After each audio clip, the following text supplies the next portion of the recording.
one of the Big Ten tournament, and game number 2 finishes with an Ohio State comeback and a 12-5 victory. Comeback was the name of the day today in game number 1. Tom Hart alongside Dane and Hughes. It looked like a contest that Michigan State had in control. And with all due respect, they did until Nebraska came back with a rally in the final frames. But it was a good start to the day for Michigan State and plenty of offense for the Spartans, especially with this solo home run for Michigan State. And then they just kept pouring it on. They did an excellent job throughout the entire game offensively. Pitching-wise, Tony Bucciferro was on top of his game. All Big Ten pitcher in 2011 and now 2012. But he had to give it up in the 9th inning. 90 feet away. To the second baseman. Gone to end the game! Ryan Jones climbs the ladder to snap the Nebraska comeback. Wow, an inch away from tying it. Michigan State survives.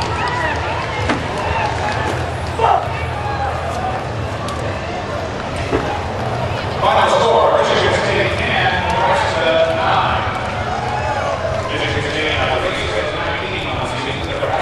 9. Nebraska scored 7 in the 9th inning. They needed 8 to tie. And this laser gathered by Jones.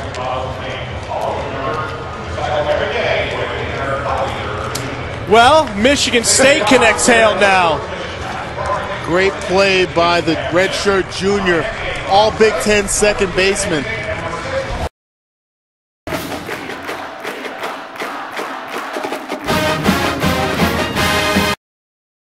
Indiana's bats waking up just in the nick of time for Tracy Smith. It really was. Joey Donato was good all day long for him, but the bats finally, Indiana with some freshmen doing some damage. It was the top of their lineup that did it for them today. Before this game, you said, let's watch out for the freshmen. You didn't mention the name Blaze Salter. Perhaps Blaze Salter may have been a little bit insulted because he was one of the guys at the beginning of this game that got Michigan State off and running. Top second, no score, 1 on for Salter, and Donato serves one up that's not coming back. 2-0 Michigan State in a hurry. This a team, plenty of tournament experience, not the regular season they expected, but we knew they'd be a dangerous out. Just how dangerous? Joel Fisher answers that question on the very next batter. Back-to-back shots for Michigan State as the Spartans jump out to a 3-0 lead. Same score, bottom 4. It's been a disappointing year for Micah Johnson. It was a terrific day. Opposite way off, Andrew Waszak, Kyle Schwarber scores, and the Hoosiers are down 3-1. To the 8th we go, the big inning for Indiana, down 4-2. Justin Curitan off Waszak, the double to left center. At this point, Waszak had only thrown about 75 pitches, so no worries about keeping him in there until Sam Travis comes up with the RBI single to score Curitan, and now it's suddenly a 1-run game. Out goes Waszak, in comes Jeff Kinley, and 3 batters later, Michael Basil. 2-run double to right. This after a controversial ball call which would have ended the inning. More on that in a bit. Johnson and Sam Travis score. Hoosiers up 5-4. They'd add another to go up 6-4 entering the 9th. Bottom 9, Johnny Hoffman on in relief. The snipers looking on from the Hoosier dugout. Bases loaded. Torsten Boss grounds back to the pitcher. Michigan State had nobody out, and the bases loaded in the 9th. They fail to score a run as they leave 9 runners in scoring position. Hoffman comes on, gets a sac fly, a huge strikeout, and that game-ending ground out as Indiana remains in the winner's bracket with a 6-4 win. The Hoosiers advancing. They will await the winner of tonight's nightcap between Purdue and Ohio State. So here's a look at the updated bracket. You see Indiana's 6-4 win pushing them into the winner's bracket. Game 8 Friday night, right around 7 o'clock or so. They will await the winner of Ohio State and top seed Purdue. That game coming up here on BTN in about 40 minutes or so.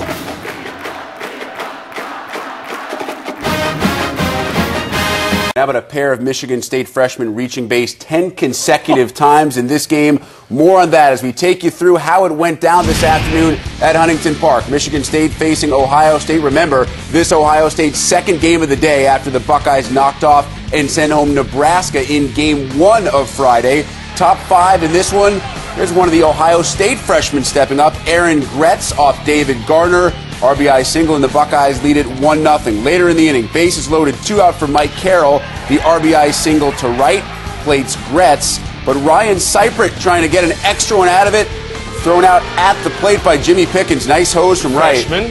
Buckeyes up 2-0. Let's keep that theme, shall we? Bottom 5, Michigan State down 2-0. Ryan Krilize, freshman. The RBI single to center. Spartans now down 2-1. Your next batter is Jimmy Pickens. He happens to be a first-year freshman. Off of the new pitcher, Brett McKinney, the RBI double to right, and we are tied at 2. Bottom 6, 2 on for Jordan Kerr, who is not a freshman. The chopper to short.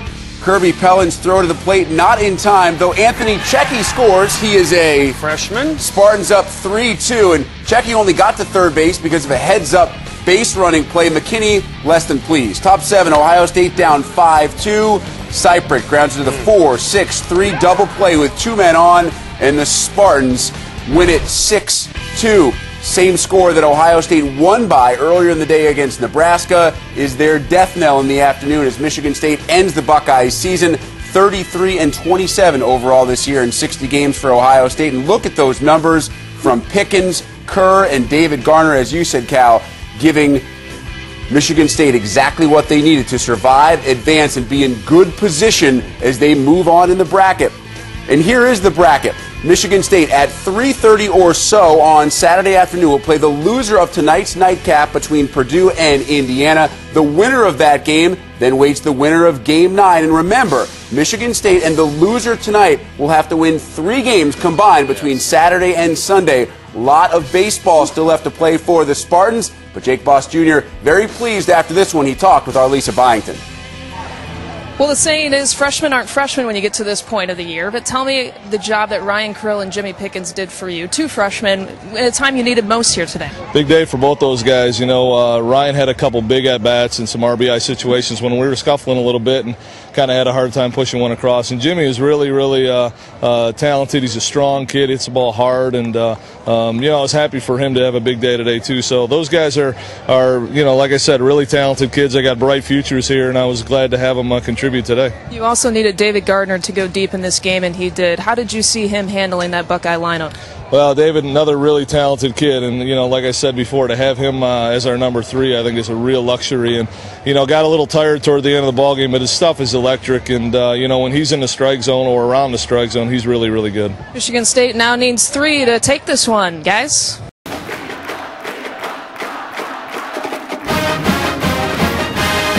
And some unbelievable managerial calls by Tracy Smith that paid dividends for the Hoosiers as we look back on what, in my mind, was thus far the best game that we've seen competitively in the Big Ten tournament. Indiana and Michigan State. The winner moves on to play Purdue. The loser, well, they go home. Top 2, nobody out. Micah Johnson really had a terrific tournament after a disappointing regular season. Rips a stand-up double off the wall. But Indiana in good stead in the top of the second. Your very next batter, Dylan Dooney, who hit the ball hard throughout this game, singles to right. The throw is off. A little bit of a mistake here. Yes. Cutoff man dives. It misses for it. Now Johnson takes off for home, but he's delayed. He's caught in a rundown. But starting pitcher Mick Van Vossen just airmails third base, and Johnson come on down to score. Cal, what happened? Well, the throw coming in caused this whole initial problem, but you give Fisher credit for hustling after the ball. He gets it to Van Vossen. Van Vossen, as he's running back, he winds up to throw the ball instead of just a little flick of the wrist and launches it into left field. I have a feeling we'll be seeing that play again a bit later. Bottom 2 now, 2-1 Indiana. Joel Fisher singling to right. Jimmy Pickens going to score easily after the missed play in right by Will Nolden, and we are tied at 2. Wasn't all bad defensively. How about Micah Johnson here? Oh, that's lovely. That is a glove flip and a beauty. No need to use the bare hand. Check it out one more time. That is certainly worth a second showing as he gets the out. Top 9, 2 outs. Runners on second for Nolden, who singles to left. Here comes the throw. Dustin DeMuth scores. The throw a bit wide, and Indiana takes a 3-2 lead. Bottom 9, 2 on, still 3-2. Torsten Boss laying down the bunt. Reliever Johnny Hoffman's throw to the wrong side of the bag. Micah Johnson nearly gets beheaded by Boss. He does lose the ball. Justin Scanlon comes on in to score, and it's 3-3. Now with the bases loaded and Joel Fisher at the plate, check out the play by Joey Donato, a starting pitcher who moments before this play had been inserted by Tracy Smith to play left field. My goodness, we are tied at 3 after 9, going to extras to the 11th. With Johnson on second after a leadoff walk, Michael Basil, the chopper, eats up Scanlon at short, and Indiana goes on top 4-3. Ryan Halstead on in relief, was nearly unhittable. Didn't allow a hit, didn't allow a run, and got this flyout off the bat of Jimmy Pickens to end things as Indiana beats Michigan State 4-3 in 11, setting up a rematch with Purdue tonight. If the Hoosiers win that one, they'll play a third game in this tournament on Sunday. As for Michigan State, only able to manage 5 hits in this game. Give a lot of credit to IU starting pitcher Chad Martin as the Hoosiers advance 4-3 the win.